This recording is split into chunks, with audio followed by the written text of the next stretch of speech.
नमस्कार दोस्तों, आज हम बात करेंगे एक बेहद ही जरूरी और कम समझे गए विषय पर। अगर आपने रजिस्ट्री के समय नगद पैसा दिया है या आपने रजिस्ट्री करवाई है तो क्या वो रजिस्ट्री अमान्य हो जाएगी, क्या है लीगल तरीका और क्या कोर्ट में रजिस्ट्री टिकेगी और कौन कौन से कानून इस पर लागू होते हैं, ये सारी चीजें आज की इस वीडियो में हम बात करेंगे। पूरा वीडियो देखकर जाना आप। ये जानकारी आपको कानूनी मुसीबत से बचा सकती है। अगर आप प्रॉपर्टी खरीदने वाले हैं या फिर आपने प्रॉपर्टी खरीदी है तो ये वीडियो आप अंत तक जरूर देखें। चलिए वीडियो को स्टार्ट करते हैं। मान लीजिए आपने एक प्रॉपर्टी खरीदी और रजिस्ट्री ऑफिस में जाकर आपने रजिस्ट्री करवा ली। लेकिन आपने रजिस्ट्री करवा ली, मान लीजिए आपने रजिस्ट्री करवा ली, इसके बाद रजिस्ट्री करवाने के बाद जो आपने पेमेंट जो करा वो पूरी तरह से आपने केस में करा। आपने जो पेमेंट करा वो पूरी तरह से केस में करा। आपके पास न तो कोई आरटीजीएस है और न ही आपके पास कोई ट्रांजैक्शन, ना आरटीजीएस है न ही कोई आपके पास ट्रांजैक्शन। आपने जो पेमेंट करा वो पूरी तरह से आपने नगद में करा। लेकिन कुछ समय बाद दूसरा पक्ष ये बोलता है कि मुझे पैसे मिले ही नहीं। दूसरा पक्ष ये बोलता है कि मुझे पैसे मिले ही नहीं है। तो आपके पास ना तो कोई ट्रांजैक्शन है ना तो आरटीजीएस है। आपने जो पेमेंट करा है वो पूरी तरह से केस में करा है, ठीक है।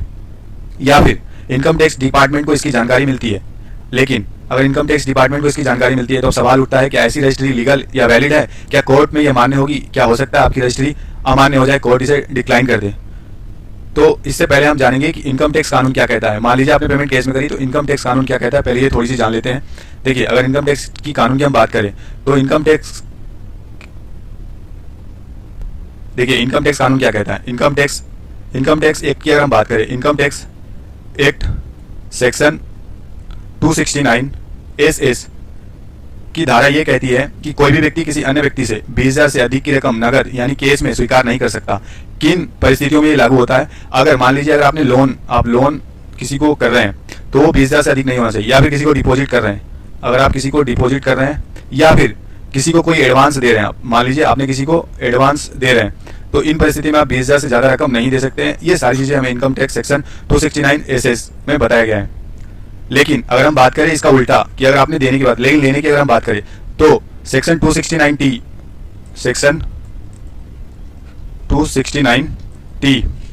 ठीक इसका उल्टा बताता है कि आप रीपेमेंट भी 2,000 से ज्यादा जो 20,000 से ज्यादा नगद आप नहीं कर सकते हैं। लेकिन अगर कोई व्यक्ति इसका वायलेशन करता है, मान लीजिए कोई व्यक्ति है अगर इसका वायलेशन करता है, अगर उल्लंघन करता है, तो income tax act section 271D और 271E के तहत उस व्यक्ति की जितनी पूरी राशि है उसमें कोर्ट जितना चाहेगा उतना पेनल्टी लगा सकता है। ये कोर्ट को अधिकार है, कोर्ट के पास ये राइट्स है कि वो जितना चाहे आपके ऊपर पेनल्टी लगा सकता है।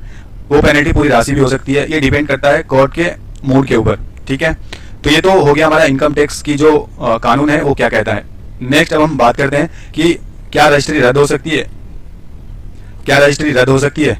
तो अब बात मुख्य मुद्दे पर करते हैं। देखिए, क्या केस पेमेंट के कारण रजिस्ट्री रद्द हो सकती है? इसके अगर 3 सिद्धांत की हम बात करें, रजिस्ट्री में दिखाया गया कि पैसा मिला है। मान लीजिए आपने किसी रजिस्ट्री करवाई है और रजिस्ट्री में ये प्रूफ हो जाता है कि पैसा मिला है, लेकिन वास्तव में वो पैसा केस में दिया गया है और उसका कोई मूल सबूत नहीं है, या फिर रकम इनकम टैक्स एक्ट के उल्लंघन के खिलाफ किया गया है, तो कोर्ट ये मान सकता है कि जो लेन देन हुआ है वो उल्लंघन करते हुए किया गया है और रजिस्ट्री को डिक्लाइन कर सकता है। ये कोर्ट के पास पावर है, यानी सुनवाई के बाद आपकी रजिस्ट्री रद्द की जा सकती है। ये चीज आप ध्यान रखना, ठीक है।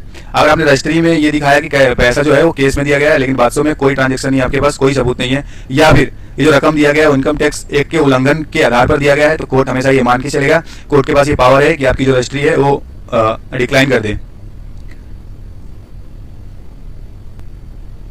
अभी हाल ही में सुप्रीम कोर्ट ने ये अपने एक जजमेंट दिया है कि अगर ट्रांजैक्शन नगद में किया गया और सबूत नहीं है तो रजिस्ट्री को चैलेंज किया जा सकता है। अगर हम केस की बात करें तो Om Prakash versus Shanti Devi Delhi high court का केस था, जिसमें सुप्रीम कोर्ट ने ये जजमेंट दिया था कि आपने जो पेमेंट करा वो नगद में करा है तो आपकी रजिस्ट्री अमान्य हो जाएगी।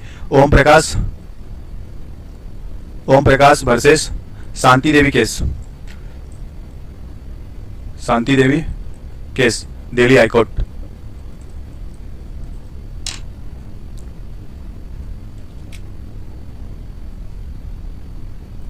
लेकिन अगर मान लीजिए किसी ने इन सारी चीजों का उल्लंघन किया तो कोर्ट उसको क्या सजा दे सकता है? अगर किसी व्यक्ति ने पैसा दिया और सामने वाला रजिस्ट्री के बाद मुकर गया तो ये मामला बन सकता है। अगर उस व्यक्ति मुकर जाता है तो आईपीसी की सेक्शन 415 और 420 के तहत धोखाधड़ी का मामला बनेगा, जिसमें आईपीसी सेक्शन 415 चीटिंग के रूप में कोई व्यक्ति जानबूझकर झूठ बोलता है तो ये सेक्शन लगेगा। IPC section 422 cheating and dishonestly including deliver by property, इसके तहत 7 साल की सजा या जुर्माना दोनों हो सकता है, ये डिपेंड करता है कोर्ट के ऊपर। लेकिन अगर मान लीजिए अगर आप रजिस्ट्री करवा रहे हैं तो रजिस्ट्री करवाने के वक्त आपको किन बातों का ध्यान रखना पड़ेगा ये जानते हैं हम। अगर आपने रजिस्ट्री करवाई तो रजिस्ट्री के बाद आपको किन बातों के तहत ये ध्यान रखना होगा, रजिस्ट्री कराते वक्त किन किन बातों का ध्यान रखना है, ये तो हमने जान लिया। बीएनएस के तहत जो धोखाधड़ी का मामला बन रहा है वो कौन से मामले के तहत आपको क्या सजा होगा, ये हमने जान लिया।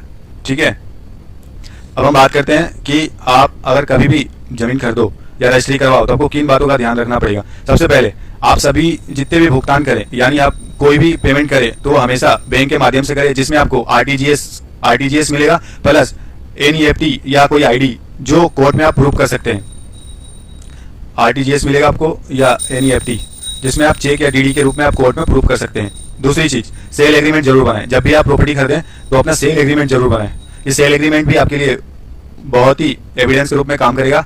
तीसरी चीज आपको ध्यान रखना है कि आपने जो पेमेंट करी है उसका रिसिप्ट और एक्नॉलेजमेंट जरूर कि पैसा प्राप्त हो गया है। इन फ्यूचर वो जो आदमी है कोई भी ऑब्जेक्शन ना करे। चौथा, इनकम टैक्स की धारा 269SS और 269T का पालन करे। इसमें आपको किसी भी प्रकार की कोई उल्लंघन नहीं करता है। जो भी सेक्शन, जो भी कानून कहता है कानून का पालन करे। स्टैंप ड्यूटी और रजिस्ट्रेशन चार्ज सही ढंग से भरे। पांचवा, स्टैंप ड्यूटी और रजिस्ट्रेशन सही ढंग से भरे। यदि आपने पैसा केस में दिया है तो क्या करें। मान लीजिए अगर आपने पैसा केस में दे दिया है, मान लीजिए आपने पैसा केस में दे दिया है तो अब क्या करें। इसका सीधा सीधा फंडा है कि अगर हो सकता है आपने पैसा केस में दे दिया है, अब क्या फायदा वो करके, लेकिन अभी भी आप ये कर सकते हैं, तुरंत एक एफिडेविट या रसीद बनवाएं, जिसमें आप एक एफिडेविट या रसीद बनवाएं जिसमें सामने वाला ये स्वीकार करे कि उसे पैसा मिल गया है। अगर वो मुकर जाए तो सिविल सूट फाइल करे, यानी कि स्टे की मांग करे। जरूरत पड़ने पर एफआईआर दर्ज करवाए। आईपीसी 422 के तहत उस व्यक्ति के ऊपर मामला दर्ज होगा और आईटी डिपार्टमेंट को वॉलंटरी सूचित करें तथा पेनल्टी से बचने के लिए ये बहुत जरूरी है। तो दोस्तों, आपने देखा कि नगद भुगतान एक छोटी सी गलती नहीं बल्कि आपको कानून, टैक्स और प्रॉपर्टी विवादों में उलझा सकता है। मेरी सलाह में कोई भी प्रॉपर्टी लेन देन पूरी तरह बैंकिंग चैनल से करें, प्रॉपर डॉक्यूमेंट रखें और रजिस्ट्री के समय पूरी ट्रांसपेरेंसी रखें। ऐसे ही कानून और जानकारी के लिए हमें सब्सक्राइब करें और नीचे कमेंट में लिखिए अगला वीडियो किस टॉपिक पर चाहते हैं। ध्यान रहे, कानून अगर आप नहीं जानेंगे तो आप सुरक्षित नहीं है। अपने कानून जानिए, सुरक्षित रहें। धन्यवाद, मिलते हैं किसी नेक्स्ट वीडियो में।